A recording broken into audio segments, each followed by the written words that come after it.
Hi, Hi, how are you? I'm good. I'm very busy, but I'm good. How are you? Good. We're busy here too. So what's your thought about 2019? How do you like it now after it's in bottle? Oh, I think it's great. Well, I don't, it's an adjective, which is stupid, but what I mean is what we've noticed when we tasted it, it's that we were far from the emotion of what happened during En Primeur that year. And so we could be more objective about it. Hmm. And I do think it's a great vintage. And because of balance, which is again an adjective I don't like to use myself, Hmm. because I think it's overused, and that's one of those things which is a bit nebulous. Hmm. But I do think it reflects perfectly the vintage in terms of acidity, of power, and also what I was very surprised about is quality of the tannins of the fruit. Because, Hmm. when we tried it on primeur, it was a very flashy fruit, Yeah. very seductive. And I was, because of that, I was really happy with the vintage, but then I preferred 2020 because it had more depth right away to me. Hmm. But 2019 has gained so much depth. So I think it's far better in bottles. Um, Yeah. because you know that so well that we don't make wine which are usually ready and at their best en primeur Hmm. because we are looking for something else. But yeah, I was not a huge fan on 2018 because they are a bit too baroque to me, a Yeah. bit too not extravagant, but it's like in my mind, it's like a dark perfume, something opium-like, like a Yeah. Baroque dream or something. And then 2019 to me has this dark power, but it's more subtle.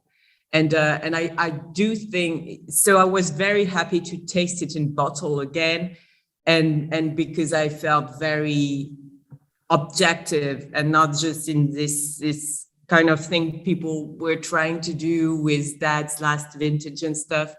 Yeah. And actually for me as a winemaker, well, let's say yeah, now a winemaker, but at that point I was following that already. Hmm. And so I can, to me, when I taste in bottle, it it is very obvious to me to compare it with how I felt during the season. Yeah.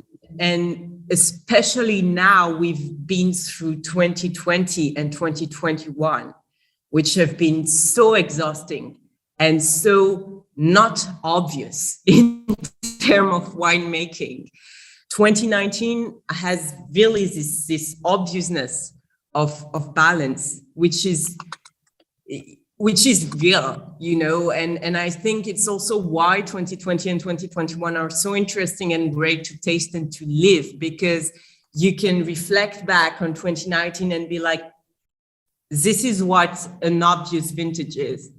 Um, Uh, this and I think it's the same when you taste it. It's yeah. easygoing, but but at the same time refreshing. And like when you spend a very good moment, a very good evening with friends, and everything is going on perfectly, and just flowing. So that's Yeah. my feeling about the vintage now, and I'm so happy to open bottles. I think tasting it now, it's a very surprising vintage somehow. You always find new things, but Yeah. maybe because when it's so perfectly easygoing, like you're able, like in a nice painting, to go and fetch for nice details all around. So I have great pleasure with those wines. And I think every chateau, every wine has a very strong personality in 2019. I really But like what you say, because I thought you really nailed it when you said that it's just so refreshing and like obvious in a good way, like not it's like it's so easy to understand. I think that some people are making the mistake where they think, oh, it's you can really understand it quickly and it has good structure, but oh well, maybe it's not that complicated, or maybe it's not as good as it is. And that's what I really like about it. I found that 2015 was like that too, even though it was a warmer vintage. But I really think that what you say is right. And sometimes people forget that, right? yeah. Like you said, after 2020 and 21, the whole idea of just like sitting down with friends and drinking a great bottle of wine, and that's how it used to be every day. But 20 and 21 was complicated and difficult with COVID and the other the other difficulty your family had with your dad's passing. Yeah, really cool, really thoughtful and nice. So that's really from your heart. I have many friends who are like to tell they are not wine connoisseur, which is something I hate hearing from them. But anyway, and because they are expecting wines to be so difficult to understand, and so and those 2019, there is something definitely complex and powerful, but it's approachable enough to sit back and enjoy. So exactly, they give so much pleasure right away when you taste them that you almost think to yourself, are they really great? But for me, I think that that's actually, some of the great vintages of Bordeaux were like that, like 82, 90, 2009, that gave pleasure right away. I think that that's exciting. Which wine do you want to start with? Saint-Thème, if that's okay with you. Yeah, sure. Do you remember the harvest, like when you were harvesting the grapes, what they looked like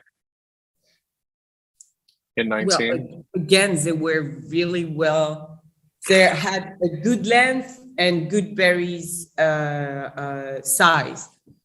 It was like, and again, I'm saying that because 2020, the bunches were really short and the yields were lower. And 2021, we had huge berries and huge great bunches. But in 2019, it was perfectly shaped, like good size and good size of the berries, like you expect a bunches to be, and the skin as well were just thick enough. The ratio between the pulp and the skins were also really good. So the quality of the tannins are really silky, no? Like really soyeux. We had a very dry summer, but we had those heavy rains at the end of July and at the end of August. So the bunches were not like all stretched out and then shrink and stress out and shrink. Unlike those past 2 years where the skin was really badly treated by the weather. And in 2019, it was just, you had the time for concentration to happen in July, and then the rain, which helped, like it was the first marathon, and then you had your bunch of water, and then you run again, but you have time to perform in between the rain. So that was a really good balance of drought and rain. So that's why the bunches were so balanced. Okay, so now we have the Grand Vin. It's really floral.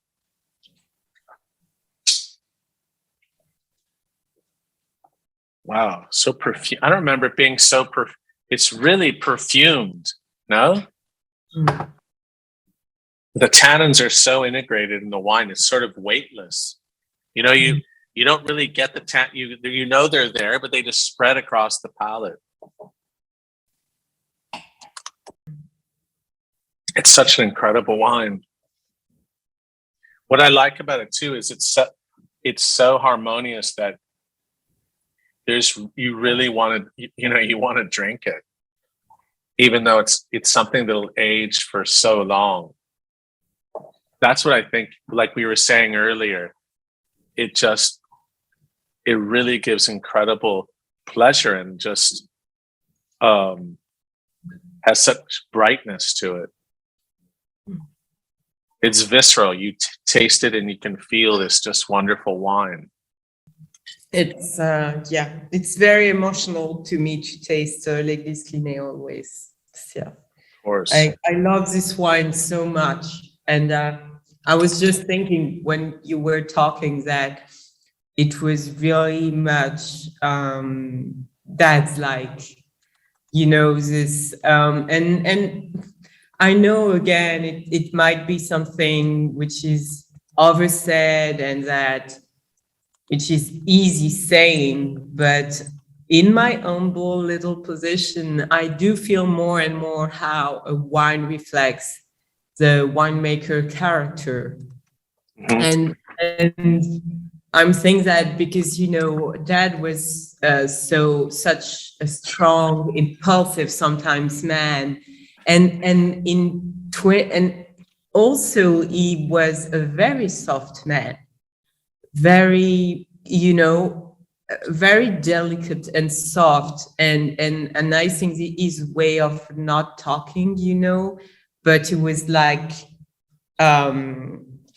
you could feel there was this kind of depth of him underneath, and I feel like this one is really typical of who he was.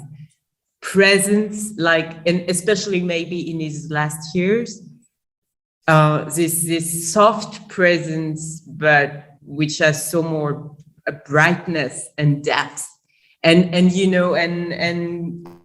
I just, I do feel like that, and I love listening to you right now about the wines, because to me it's really a depiction of the winemaker as well.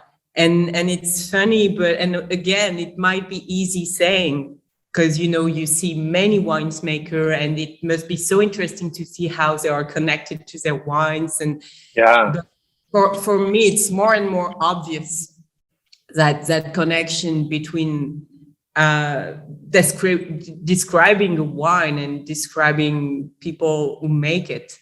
So yeah, because I think what I was thinking. Yeah, because I think that's what's really cool is that when you think of the word terroir, French, that's because the human factor is integrated into soil. So it's more than just the soil and the climate or the because the ecosystem includes the person. So, and I was just thinking when you were saying that, like what did the terroir influence your father so much that the terroir spoke through him, or did he change the the terroir? Anyways, I think that the personality of Église Clinet from your dad all those years working since the 80s, this really is the essence of that.